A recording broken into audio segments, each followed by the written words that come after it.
Buenas tardes y muchas gracias a todos por su presencia. Quisiera empezar haciéndole una introducción al panel construyendo sobre los elementos que nos comparten Carla, Walter y Cornelio. Nuestro país, Costa Rica, ha generado un posicionamiento a nivel mundial en términos de ambiente, principalmente ligado a una agenda, digámosle la agenda verde, ¿no? La agenda de conservación. Los casos que se nos presentan esta mañana o esta tarde nos muestran cómo estamos construyendo de ese capital soluciones para poder recobrar arrecifes, soluciones para poder maximizar los retornos de una métrica en el paisaje. Pero ese potencial del país empieza a construirse viendo hacia adelante, hacia una interfase con lo económico y lo social, la economía circular que hablaba.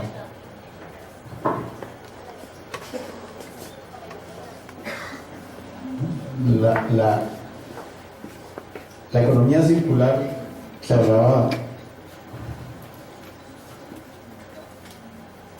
ya me fui para adelante. Bueno, evidentemente la tecnología no la estamos manejando muy bien, pero vamos a ser muy creativos porque aquí se trata de innovar. Entonces, Costa Rica ha sido esa fórmula de éxito y ahora hay, podríamos decirlo, en el terreno una serie de innovaciones que están intentando ir más allá de esa agenda ambiental y empezar a ver el tema económico. Entonces yo quisiera que empecemos a dimensionar a Costa Rica como ese laboratorio, un laboratorio que ha generado y que está generando soluciones para el mundo y que es reconocido y que por eso tiene ya un avance y un potencial en tal dirección. Pero dimensionar y potenciar ese laboratorio en todo su esplendor depende de las alianzas colaborativas, algo que este Congreso nos está poniendo fuertemente en la mesa. Cómo hay que generar sinergias entre la academia, con la gestión pública, con el sector privado, con la sociedad civil. Además de ese frente en lo ambiental, Costa Rica ha asumido compromisos ambiciosos para ir más allá de la agenda verde y abordar esa agenda marrón, esa agenda gris, esa agenda azul que nos lleva a temas más, digámosle, más de índole urbano, pero donde se tiene que articular la variable social con lo económico y lo ambiental. ¿Cómo hacemos que ese laboratorio genere soluciones que nos permita transformar nuestro país en un modelo de desarrollo sostenible, pero que también nos pueda permitir seguir generando valor para, como dice Cornelia, pueda seguir viniendo países interesados en este tipo de conocimiento y Costa Rica pueda exportar ese conocimiento? Para eso vamos a adentrarnos en este panel en esa conversación de los retos que tiene el país en esos espacios donde no necesariamente somos líderes, pero donde aspiramos a generar modelos transformadores.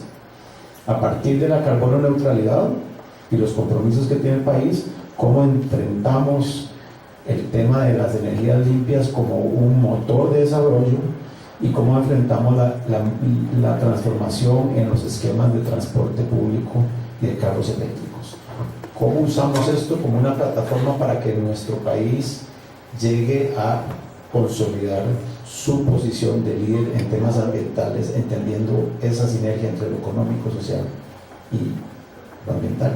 Para eso tenemos un panel de distinguidas personas que nos acompañan, que representan esos diferentes frentes que se deben aliar para trabajar en este frente. Me permito presentar con muchísimo gusto a doña Irene Cañas. Ella es la presidenta ejecutiva del Instituto Costarricense de Electricidad. Está alzando una lucha muy fuerte para trabajar en esta transformación.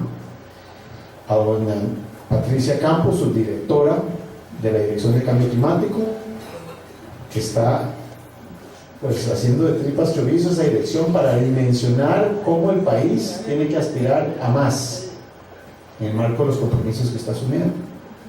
Don José Castro de Astra Rocket, don José está en esa célula que está demostrando que el país puede desarrollar modelos de negocio pensando en grande.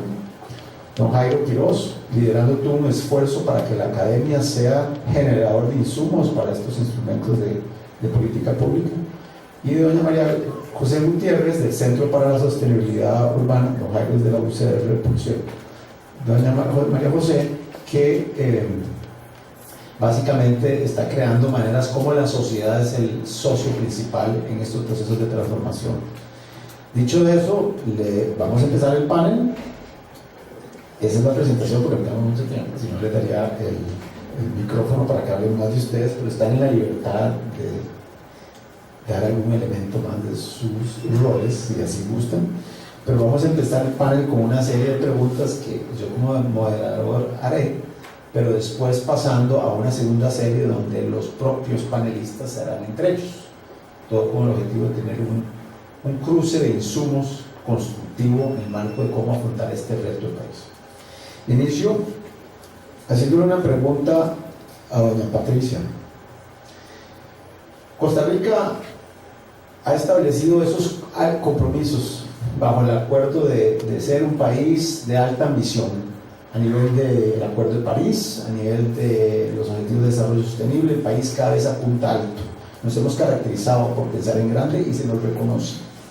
No obstante, la métrica sobre el tema de emisiones que afectan el cambio climático no juega a nuestro favor. Desde que apuntamos a querer ser carbono neutral en el 2007, hemos ido incrementando 9% anual las emisiones. O sea, la curva va para arriba y aunque las ganas están ahí, los resultados son otros.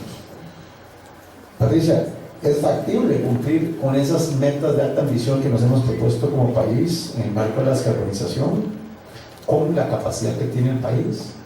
Y si lo es, ¿cómo podemos empezar a revertir esta tendencia de métrica que se nos presenta? Muchas gracias. Muchas gracias. Buenas tardes. Antes que nada, importante destacar que la meta de carbono neutralidad que se fijó Costa Rica fue con base en las emisiones del año 2005. Fue una meta voluntaria. No obstante, esa meta nos ha ayudado muchísimo a posicionar el concepto tanto a nivel nacional como a nivel internacional. Ha sido uno de sus principales elementos que nos ha generado un gran valor agregado como país. Sin embargo, posterior a eso tenemos el Acuerdo de París en el año 2015, que conlleva también nuestra contribución nacionalmente determinada en EDC y ahora el tema de la descarbonización. O sea, las cosas han cambiado sustancialmente. ¿Qué nos permite esa meta fijada para el año 2021? Pues, si se cumple o no se cumple, ya no es un tema con la importancia que se fija en ese momento, sino más bien nos va a permitir a nosotros calibrar y medir los resultados que están dando nuestros esfuerzos.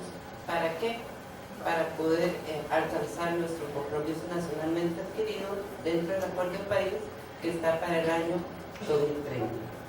Entonces eso nos va a permitir también, ¿por qué no?, incluso aumentar nuestra ambición fijada. En ese momento nuestro compromiso fue 9.472.000 toneladas de carbón.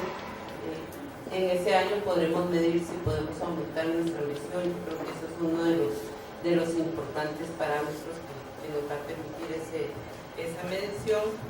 Sin embargo, me hablaban que si era factible o no era factible. ¿Qué se requiere en el país? El país requiere un cambio estructural, un cambio transformacional para poder llegar a cumplir con nuestras metas, ya no de carbono neutralidad, sino nuestras metas a nivel internacional fijadas para el año 2030, 2050 y 2100 en el marco del Acuerdo de París. ¿Y a qué nos referimos con cambios transformacionales? Nos referimos a los mecanismos institucionales de planificación. Es importante planificar con otro concepto, con ese concepto de descarbonización. No es un concepto de un mediano plazo, es un concepto de un largo plazo. Hay muchas instituciones involucradas. Esto no es un tema del Ministerio de Ambiente de ninguna manera. Esto es un tema país, estos son compromisos país, esto es calidad de vida de los costarricenses. Desde ese punto de vista, aun cuando el Plan Nacional de Desarrollo sigue siendo nuestro eje en cada gobierno, efectivamente tenemos que pensar en esa descarbonización a un plazo más largo. Por eso tiene que estar dentro de un plan estratégico que estamos trabajando con Mideplan para el año 2050, porque definitivamente esto no se logra ni en el corto ni en el mediano. Eso es un concepto de descarbonización que se logra a largo plazo. Ya quedó bien el reloj.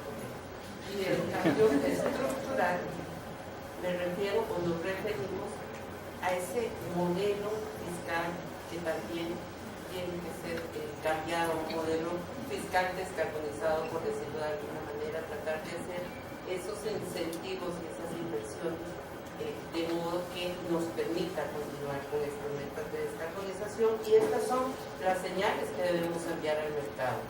Ese cambio de tecnología, ese cambio transformacional es lo que debemos enviar al mercado para poder lograr eso, incentivar modelos de desarrollo humano sostenibles. Por ejemplo, debemos incentivar, tenemos recientemente se aprobó la ley que incentiva el transporte eléctrico, que es un gran logro en Costa Rica, pero tenemos que seguir con eso. No es solamente el transporte eléctrico per se, sino debe estar integrado dentro de ese modelo de desarrollo urbano bajo en emisiones, dentro de ese modelo que integre todo ese tipo de cambios transformacionales. Tenemos una matriz de energía renovable, casi que ronda el 100%. Sin embargo, tenemos un excedente en consumo, en demanda, de energía eléctrica. Debemos incentivar que aumente esa demanda en el consumo de energía eléctrica en las calderas utilizadas por las industrias, en la cocción, en el mismo transporte. O sea, tenemos que ir caminando hacia eso. Muchas gracias, Patricia. Patricia nos dice, vamos a seguir aspirando alto, vamos a seguir poniendo metas fuertes, vamos a medir sobre esas metas, pero hay que acomodar la casa diferente, hay que estructurar diferente, y para eso recae una responsabilidad en la institucionalidad. También nos hace una mención a mercados y de una manera al entorno social, urbano, transformador, que ahora abordaremos un poco más de esos temas. Pero volviendo a ese cambio estructural institucional, tenemos la oportunidad de tener a don Irene, presidente ejecutivo del ICE, de las organizaciones que mejor representan esa institucionalidad, que tiene músculo para modificar cosas. Ya el ICE ha aportado, en los últimos 15 años, ha mantenido Costa Rica en lo que es la matriz de generación de energía para electricidad, más del 90%, por mucho, con fuentes renovables. Pero si tenemos que cambiar toda la estructura de la matriz energética, que va más allá de la electricidad, un ICE que está viviendo un proceso de transformación, que está viviendo una realidad financiera compleja, ve esto como una carga más, de repente, perfecto, compromisos, pero son toques, yo tengo que acomodar aquí mi propia trinchera, o lo ve como una oportunidad de negocio, de planteamiento innovador, que pudiese permitir, voy a usar la frase ambientalista, darle de comer a dos pájaros de la misma mano, fortalecer la institucionalidad y llevar a cabo un avance estructural que nos acerque a las metas que bien nos comenta Patricia. Doña Irene, ¿cómo lo ve usted? Muchas gracias, Felipe. Vamos a ver, yo por naturaleza soy de las que nunca quiero ver las cosas como problemas o dificultades, sino como oportunidades de mejora. y como retos para hacer las cosas diferentes. Y esta no es una excepción. O sea, al llegar al ICE y encontrar que hay nuevos retos, es una oportunidad única, y voy a explicar por qué. He estado trabajando desde que llegué en el ICE en cuestionar de manera interna qué es lo que se espera del ICE de ahora en adelante. El ICE va a cumplir 70 años el próximo abril, y si hacemos el examen de conciencia podemos ver que la tarea en estos 70 años se ha hecho bien, en el sentido de que hemos llevado cobertura eléctrica a casi el 100% de la población, que lo hemos hecho con fuentes renovables, y cuando nos vamos al área de telecomunicaciones también hemos logrado conectar a la población incluso fuera de nuestras fronteras. Entonces podríamos decir que la misión está cumplida. Sin embargo, hay nuevos retos, y esos nuevos retos es de, bueno, si hemos sido un pilar en el desarrollo y logramos esos grandes objetivos, ¿cuál es ahora esa tarea que tenemos para seguir contribuyendo con el desarrollo del país? Definitivamente tenemos una misión en esta tarea de descarbonizar la economía, no solo en la parte eléctrica, sino también cómo podemos contribuir con ese sector que es el gran emisor, que es el transporte. Hemos estado siendo bastante proactivos en el tema de esa transición al transporte eléctrico. Hemos estado apoyándonos en todas las empresas distribuidoras para poder garantizar esa red de recarga que tiene que tener el país, para que la gente tenga seguridad a la hora de utilizar un vehículo eléctrico. Hemos sido también proactivos de sentarnos con Incofer y buscar las soluciones para el tren rápido de pasajeros y para también el tren de carga eléctrico. A mí este segundo proyecto me apasiona, porque estoy casi segura que muchos de ustedes no tienen idea de que hoy por hoy está funcionando el tren de carga en Limón, en un tramo de alrededor de 100 kilómetros, y se estaba utilizando con las locomotoras viejísimas, y se le está dando el servicio a varias empresas de transportar su materia prima que viene de Japdeva, de los barcos, a las industrias que están en ese tramo. Y ese tren en su momento fue eléctrico, ahora es de combustión. Y hemos visto que es una gran oportunidad, ahora que empiece la ampliación de la Ruta 32, poder tener habilitado ese tren eléctrico para descongestionar un poco el tránsito del montón de furgones transitando por la Ruta 32. Estamos hablando que este trayecto iría desde Japdeva o APM Terminals hasta Vuelta a Cooper, son más o menos 115 kilómetros que la gente, o los tanto importadores como exportadores, podrían utilizar. Este es un proyecto donde el ICE se ha metido de cabeza y hemos tenido resultados bastante importantes, y creo que va a ser una contribución muy grande para el país, en el sentido de poder reducir huella de carbono y también aliviar esas presas que se van a generar cuando empiece la ampliación de la Ruta 32. El ICE, o sea, aquí seguro me van a linchar más de uno si tenemos medios de comunicación, pero yo siempre digo, no hay que creer todo lo que dicen los titulares. Usualmente nos quedamos con el titular, no leemos el cuerpo de la noticia, y en una gran mayoría el titular no tiene nada que ver con lo que dice la noticia. Entonces, cuando hablamos de los estados financieros del ICE, el ICE no fue creado para generar utilidades, y eso está por ley. El ICE está creado, o sea, en la naturaleza del ICE nosotros tenemos la obligación de suministrar la electricidad a todo el país. Si hace falta electricidad, nosotros somos los responsables. Entonces, hemos tenido históricamente ciclos en que hemos llegado, digamos, a nuestro tope de endeudamiento por el desarrollo de proyectos importantes. Y en este momento, ese es uno de esos casos. Reventazón empezó a operar hace 1 año y medio, y estamos hablando que es una inversión importante. Y es natural que una vez que ya Reventazón empiece a operar y empezamos ya a hacernos responsables de esa carga financiera, que eso se refleje en nuestros estados financieros.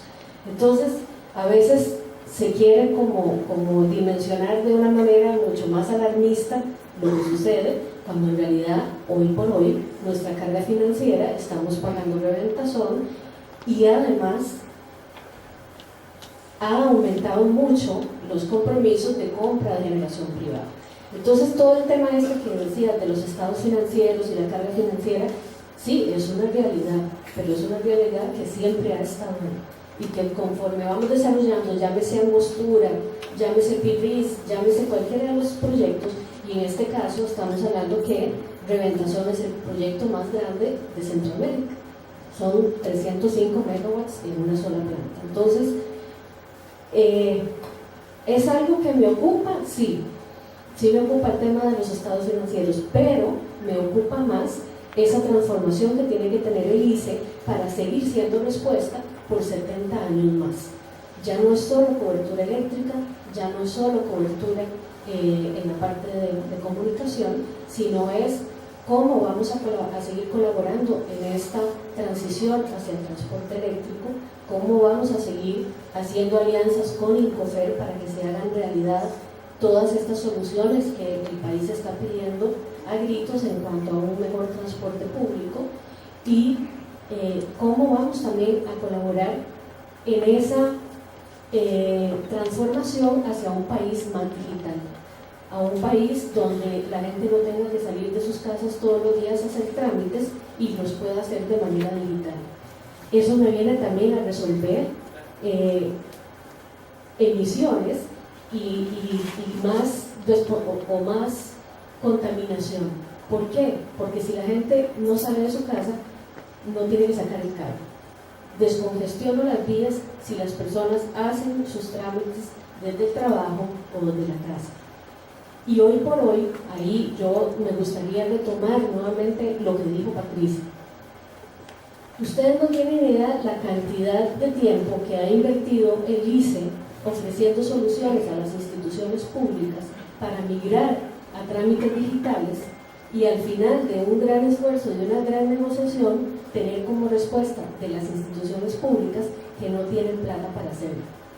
Y volvemos a caer en el déficit fiscal.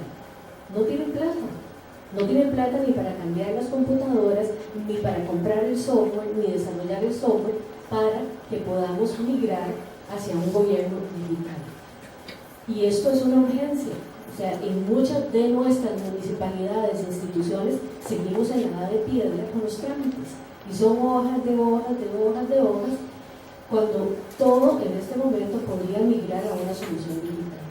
Entonces sí es importante que logremos, ojalá, avanzar con esta reforma que permita al Estado modernizarnos y migrar hacia un gobierno digital que nos facilitaría la vida a todos.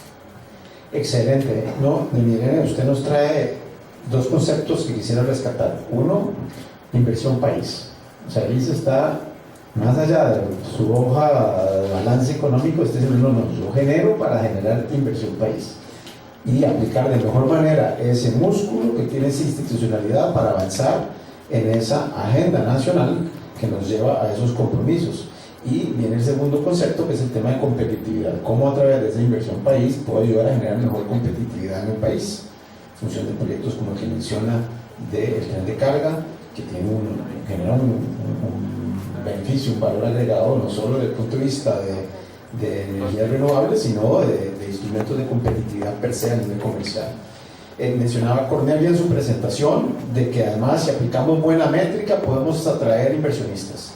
Entonces, ese concepto de competitividad nos lleva a pensar cuál es el rol del sector privado en esta ecuación. ¿Son estas mismas metas un obstáculo para que el sector privado pueda desarrollarse, o puede ser una oportunidad para generar un semillero de innovación y desarrollo en el país para el desarrollo de tecnologías verdes que tengan carácter exportable? Esa es la pregunta que le hacemos a don José Castro de Astra Rocket, que es una empresa que ha creído en hacer negocios en este país a partir de ciertas condiciones que tiene el país. Bueno, hasta dónde ¿tenemos las condiciones habilitadoras o hay que propiciarlas, hay que transformar el contexto para que el país se pueda convertir en ese escenario de innovación y desarrollo con un impulso del sector privado? ¿Me escuchan? Sí. Primero que nada, buenas tardes, muchas gracias por la invitación. Voy a repetir un poquito algunas de las cosas que dijo doña Patricia y que dijo doña Irene, porque vale la pena recalcar estas cosas. Costa Rica el día de hoy genera el 95-98% de su electricidad de fuentes renovables. Entonces en electricidad estamos súper bien, pero la electricidad es solo como el 25% del pastel energético del país. Como energía que consumimos en el país, la electricidad es apenas el 25%. Del restante, como un 20% es biomasa, y el resto viene a partir de los hidrocarburos, casi que todo para transporte. Entonces, en el contexto de ambiente, energía y descarbonización, si en Costa Rica queremos marchar hacia la descarbonización, forzosamente tenemos que enfocarnos en el transporte, en los hidrocarburos y movilidad eléctrica. Entonces tenemos que buscar cómo incentivar la movilidad eléctrica en todos sus sabores, no solo movilidad eléctrica de vehículos eléctricos de baterías, los de hidrógeno y cualquier otro que vaya surgiendo conforme vaya madurando la tecnología. Y con esto de movilidad eléctrica ocurre algo que es típico, que ocurre en innovación, que es un problema de huevo a la gallina. En el caso de la infraestructura de movilidad eléctrica, tiene que venir de la mano la infraestructura, que lo acabo de decir, junto con el vehículo. Si no hay vehículos, entonces no hay necesidad de crear infraestructura. Pero si no hay infraestructura, ¿cómo me voy a traer los vehículos? Ocurre también en innovación mucho de huevo y la gallina con el mercado. Si no tengo el producto, no hay quien me lo compre, pero si no tengo quien me lo compre, tampoco voy a desarrollar el producto. Entonces eso significa que cuando uno está actuando en cosas de innovación, uno tiene que empezar incentivando con proyectos pequeños para que de forma paulatina la cosa vaya creciendo. Uno no puede forzar que las condiciones finales estén desde el final. Hay que buscar hacer avances en pasos pequeños pero constantes. Entonces, en el caso de movilidad eléctrica, lo que necesitamos es incentivar que haya una transformación paulatina de la flotilla de transporte y que haya un crecimiento de la infraestructura. Y ahora don Irene estaba hablando específicamente sobre la infraestructura de recarga de vehículos eléctricos particulares, y eso es un apoyo buenísimo para moverse hacia la movilidad eléctrica.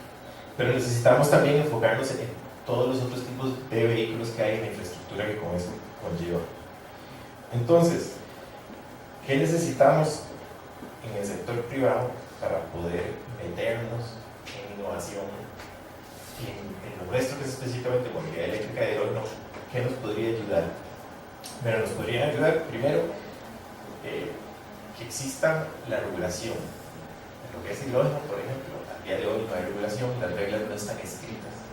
Entonces, eso genera un poquito de incertidumbre porque uno no tiene desde el principio claro cuáles van a ser las reglas.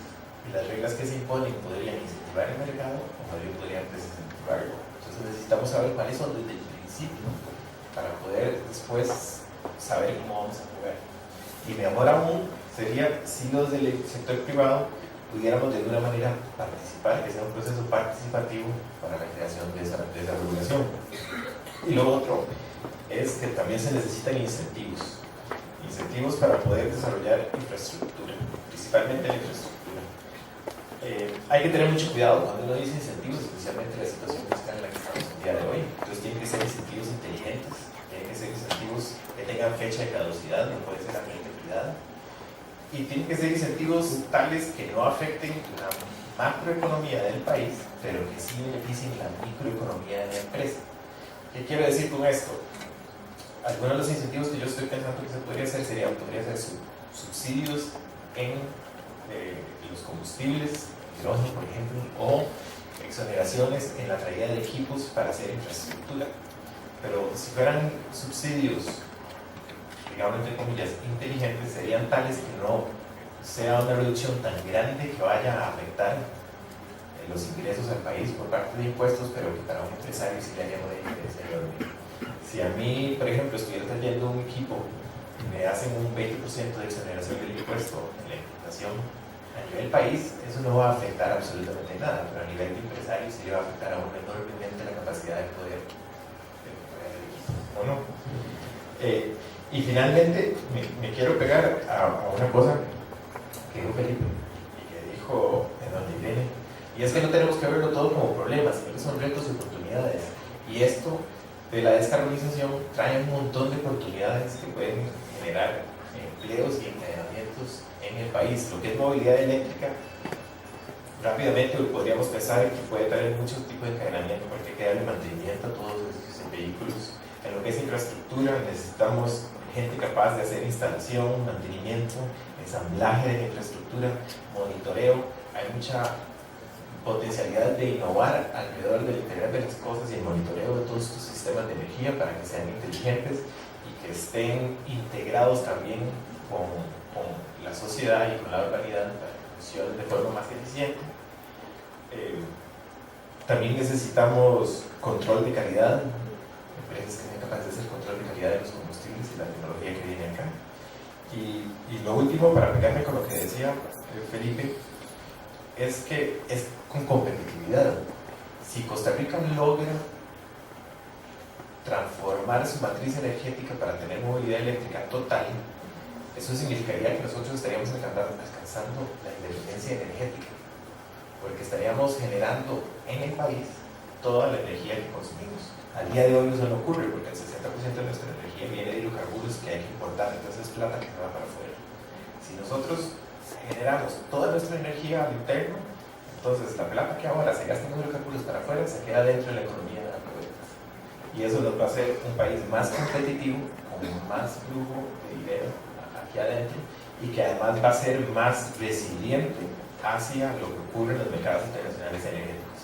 Porque no nos va a importar qué está pasando con el petróleo en Arabia Saudita si aquí ya no lo necesitamos. Excelente, José, muchas gracias. Nos dice Patricia, hay metas amplias, no vamos a frenar en ello.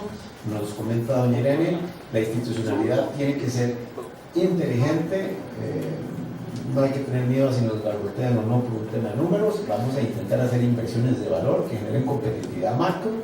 Y nos dice, no sé, aquí hay una oportunidad para desarrollar innovación desde el punto de vista empresarial y privado, viendo esos micros espacios y se cumplen con una serie de condiciones habilitadoras. Claro, hay que tener productos bajo un dilema del huevo o la gallina, ¿verdad? Si está el producto, ¿quién lo compra? Entonces volvemos a esa pregunta. ¿Y la sociedad en esta ecuación? ¿Cuál es el rol de nuestra sociedad?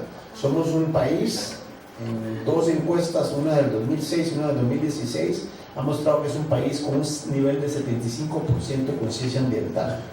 Enorme. Eso yo creo que está entre los índices más altos a nivel global.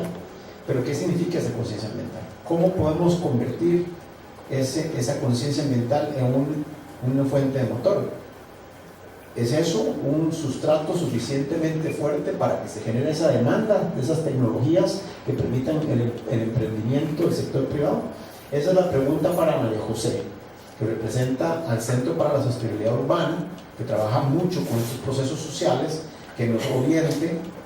¿Piensa usted, María José, que esa conciencia ambiental es realmente poderosa o no lo es? ¿O por qué no lo estamos viendo manifestándose en un tema como la demanda de instrumentos de movilidad colectiva, movilidad con energías limpias, que nos permita acelerar estas metas, estas ecuaciones? Y ¿qué hay que hacer para trabajar en fomentar y acelerar ese involucramiento de la sociedad a partir de esa fuerza que se percibe? Muchas gracias, Felipe, por la pregunta y gracias a los organizadores por la invitación. Bueno, primero, descartar quizás que si bien hay estudios que dicen que hay una alta conciencia ambiental, también algunos de esos estudios reconocen que la conciencia ambiental elevada no necesariamente es proporcional a la voluntad o disposición del ciudadano a hacer las cosas diferentes, cambiar los hábitos, pagar más por un producto más amigable con el ambiente. Entonces, sí, esa conciencia ambiental es elevada y se reconoce y es de admirar en relación a otros países, pero lamentablemente no se traduce necesariamente en esos cambios. Ahora, yo creo que aquí, en respuesta a la pregunta que me plantean, hay un tema central que es el de oferta-demanda. Entonces ya hemos estado, bueno, justo hablaba don José del tema del huevo o la gallina, la tecnología, el vehículo, pero hay un componente más y es el usuario. Podemos tener la infraestructura, podemos tener el vehículo, pero si no tenemos el usuario no necesariamente funciona, ¿verdad? Entonces ahí es donde la demanda es crucial. pero hay algunos elementos de toma de decisión, y son 4 de los que se hablan, que son rapidez, costo, seguridad y conveniencia. Entonces, ¿por qué el usuario no selecciona, por ejemplo, modos de transporte más bajos en emisiones? ¿O por qué no escoge el transporte público? Porque no le estamos ofreciendo, no necesariamente están ofreciéndose opciones que compitan, que sean competitivas contra el vehículo particular en esos 4 elementos e inclusive posiblemente otros. Entonces ahí es donde hay que trabajar en mejorar también la oferta para que la demanda se facilite. Entonces, bueno, eso no es tan sencillo, ¿verdad? Es un tema holístico, no puedo, por ejemplo, de repente ofrecemos un transporte público que ahora es muy bajo en costo, muy conveniente, muy rápido, pero no es seguro, entonces aún está faltando un poco. Hay que trabajar en todos los componentes y trabajarlo, sí, holísticamente. Entonces, yo creo que como elementos habilitadores para trabajar en eso, pues enlistaría 4. El primero, esa visión sistémica o holística que necesitamos, ¿verdad? Ver el bosque y no concentrarnos solamente en el árbol, es una problemática integral. Entonces, por ejemplo, si hablamos de bajar emisiones del sector transporte, también hay que pensar, bueno, lo decía doña Irene, en los trámites, ¿verdad? Todo el tema más por internet y demás, evitar que la gente salga de la casa o evitar que viajen largas distancias, por ejemplo, promover vivienda más accesible en la ciudad o más cerca del trabajo, ¿verdad? Entonces tener esa visión sistémica.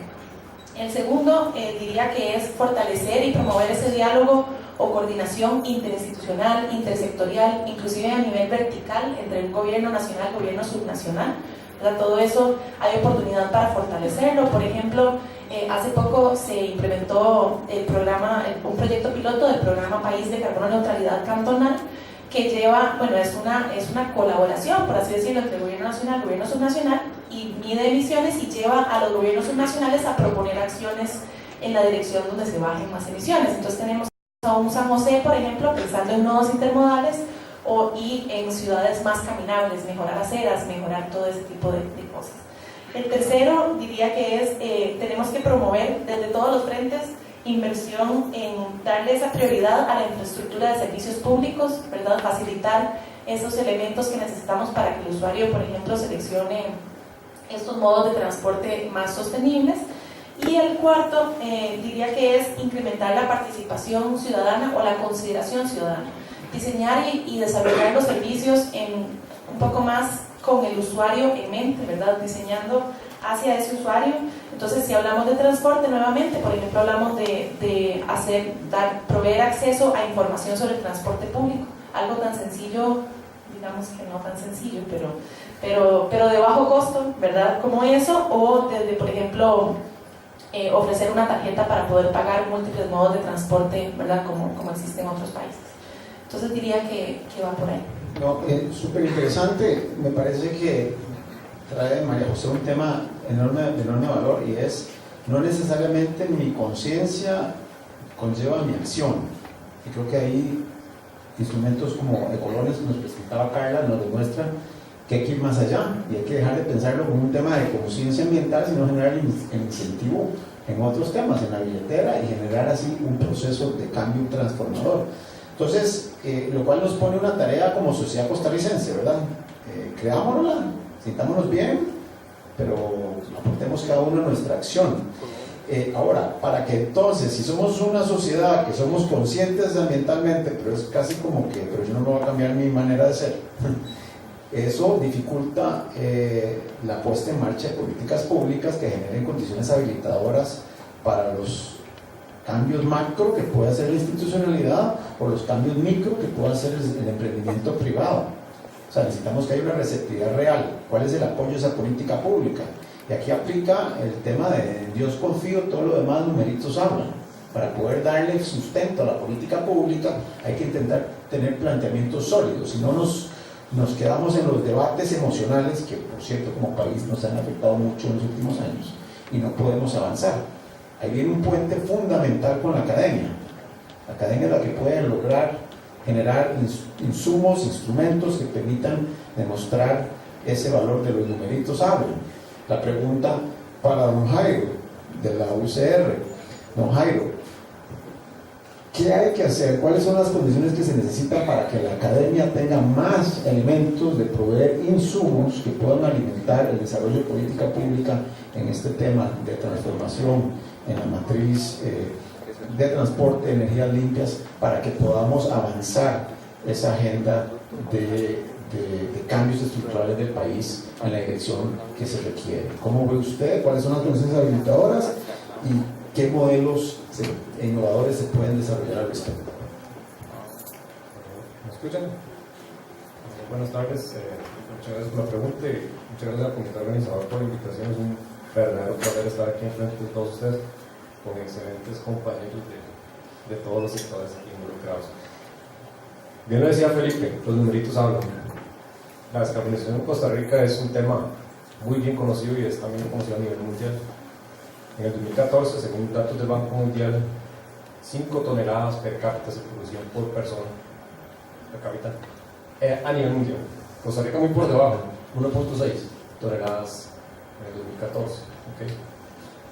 Y nuestra matriz, como bien lo comentaban los compañeros anteriormente, nuestra matriz eléctrica es súper renovable. En el 2017, 99.67% de la energía se produjo a partir de energías renovables. Pero nuestra matriz energética es bastante, por así ponerlo, contaminada. Cerca del 65% de la matriz energética en Costa Rica, al día de hoy, tiene una componente alta en combustibles fósiles. Y de ese 65%, aproximadamente el 83% se utiliza en el sector transporte. No es una sorpresa que estemos discutiendo aquí el tema de la descarbonización y la movilidad eléctrica. Ya lo conocemos desde hace años. Y el 50% de ese 83%, del 65%, son muchos niveles. A los académicos nos gusta hablar está en los vehículos livianos, o sea, los vehículos con los cuales todos llegamos hoy aquí al Senado. El restante 50% está en vehículos de carga, vehículos de servicio y vehículos pequeños. Entonces, ¿dónde está el talón de Aquiles en Costa Rica? En el sector transporte y en los vehículos livianos. De ahí que la ley 9518, recientemente aprobada, entró en vigor el 6 de febrero del presente año, firmada el 26 de noviembre del año anterior, en el cual se incentiva, a través de muchos incentivos financieros y sociales, la adquisición de los vehículos eléctricos en general, incluyendo trenes, buses, etc. Y bien tiene un reto gigantesco la academia en cuanto a esto, cómo logramos enseñar, transmitir todo ese conocimiento que se ha adquirido a la sociedad, a la industria, a las instituciones, a los gobiernos. Pues bueno, la academia venía a hacer un trabajo sumamente desgastante, tremendo, en capacitar a todos sus profesores dentro de las mejores universidades. Tengo compañeros que vienen de Harvard, Oxford, MIT, Manchester. Se me sale el inglés, ¿eh? Yo estudié en Manchester. Hay compañeros que vienen de las universidades, de las mejores universidades del mundo y se han capacitado en todos los temas afines de energía. En el caso particular mío, yo me especialicé en el tema de vehículos eléctricos. Tengo un doctorado y un postdoctorado en vehículos eléctricos y cómo estos entran a jugar en una matriz eléctrica y contribuir, o tengo que decirlo, impactar negativamente nuestro sistema. ¿Por qué? Aquí estamos hablando de convertir en nuestra matriz completa de vehículos en algún momento a vehículos eléctricos, pero nuestro sistema tiene capacidades ya definidas. ¿Y cómo podemos nosotros estudiar esas capacidades? A través de herramientas que la academia hoy en día tiene la capacidad de desarrollar. Nosotros, algo que hemos hecho bastante en el Laboratorio de Investigación en Potencia y Energía de la Universidad de Costa Rica, es crear alianzas con la Dirección de Cambio Climático, con la Secretaría de Planificación del Subsector Energía, con el ICE. Hemos realizado muchos trabajos, cerca de 16 trabajos al día de hoy se han realizado con estas empresas, en los cuales preveemos a sus operadores de herramientas para poder estudiar qué pasa cuando un vehículo eléctrico se conecta a un sistema, qué pasa cuando un sistema fotovoltaico se conecta a un sistema, qué tan bueno es, qué tan malo es, porque hay que decirlo, puede llegar a ser también impactante. Entonces, la academia tiene ese rol importante de crear herramientas para la toma de decisiones. Ahorita con la Dirección de Cambio Climático se trabaja en un modelo integrado de los sistemas energéticos, el cual tiene el objetivo, como bien lo decía Patricia anteriormente, de planificar el sector energía de aquí hasta el 2050 y poder contribuir, dar insumos técnicos para la toma de decisiones. ¿Cuál es ese porcentaje, costo efectivo de tecnologías? No estamos hablando de una tecnología, de tecnologías, hidrógeno, eléctrico, incluso vehículos de combustión. ¿Por qué tenemos que desecharlos? Si llegan a ser eficientes, podrían reducir todavía la huella de carbono que tenemos hoy en día. Yo no visualizo un sistema en el futuro que sea de una tecnología única. Yo visualizo la interacción de múltiples tecnologías contribuyendo en lo que hoy en día estamos buscando, la reducción de emisiones. Y eso incluye a todos los participantes. ¿Cuáles son esas condiciones habilitadoras? Pues en la academia sí hay una demanda por colaboraciones con los sectores gubernamentales. Hoy en día nosotros estamos luchando por eso, pero todavía se tiene que trabajar fuertemente. Financiamiento, la investigación de punta, la investigación que realiza el MIT, la investigación que realiza Oxford, Harvard, todas las mejores universidades del mundo hablan de los millones de dólares. Okay. Aquí en Costa Rica no existe un programa de financiamiento de esa magnitud o proporcionado a nuestros realidades. Entonces tenemos que ir pensando en cómo crear ese financiamiento aquí en Costa Rica, de tal forma que toda la investigación que se hace en la academia pueda contribuir a la toma de decisiones del país. Muchas gracias, Jairo, excelente. Como vamos a hablar de innovación, ahora vamos a tener que ser muy creativos, porque yo les había dado la tarea a los panelistas de que tuvieran una segunda pregunta para hacérsela entre ellos. A menos de que la sesión de agroalimentarias decida hacernos el tiempo, no vamos a poder hacer eso. Entonces le vamos a poner un reto a los organizadores de que nos inviten a hacer una sesión abierta. No necesitamos paneles ni nada, las ideas son las que importan en algún momento en este mismo espacio, para que podamos tener no solo una pregunta, sino 2, 3 o 4 entre los panelistas. Esa es la riqueza, y creo que ese es el propósito del Tercer Congreso Nacional de Innovación: cómo generar, más que estemos aquí interesados por el tiempo, cómo generar condiciones para que entendamos que el diálogo entre los sectores es importante y es necesario. Doña Andrea Mesa no nos pudo acompañar porque justamente tuvo que ir a casa presidencial en el marco del trabajo que se está haciendo para hacer el plan de descarbonización.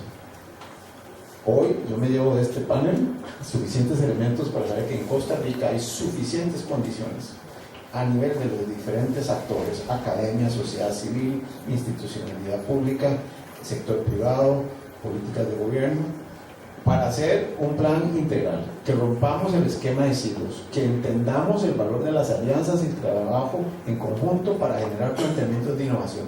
Nadie sabe cuál es la receta para esto. No lo es, pero el país tiene suficiente coraje de decir: me atrevo a hacerlo. Necesitamos tener confianza en nosotros mismos y además saber que hasta el nivel de la ciudadanía tenemos un rol. Quedan muy claro aquí que hay enfoques macro y micro, los dos se requieren. Se requiere un enfoque macro donde podamos generar esas condiciones habilitadoras con el músculo de la institucionalidad a partir de planteamientos estratégicos, pero necesitamos trabajar en lo micro para que el emprendimiento surja, y ese emprendimiento requiere de esa mano del consumidor. El consumidor tiene que estar consciente, y ahí es donde generemos números para darle credibilidad a esta propuesta de valor. Entonces dejémoslo ahí. Este panel no se ha concluido, se va a concluir apenas hagamos esa sesión extraordinaria de discusión abierta, que confío podemos llegar a desarrollarlo. Y si no, estoy seguro que en muchos espacios llevémonos el sentido de que es importante el diálogo entre sectoriales, de que no hay silos para hacer planteamientos que permitan hacer que el país avance. Quisiera agradecerles a los panelistas el espacio, el tiempo, y con esto los de agroalimentarios pueden estar tranquilos que no les vamos a probar su tiempo. Muchas gracias.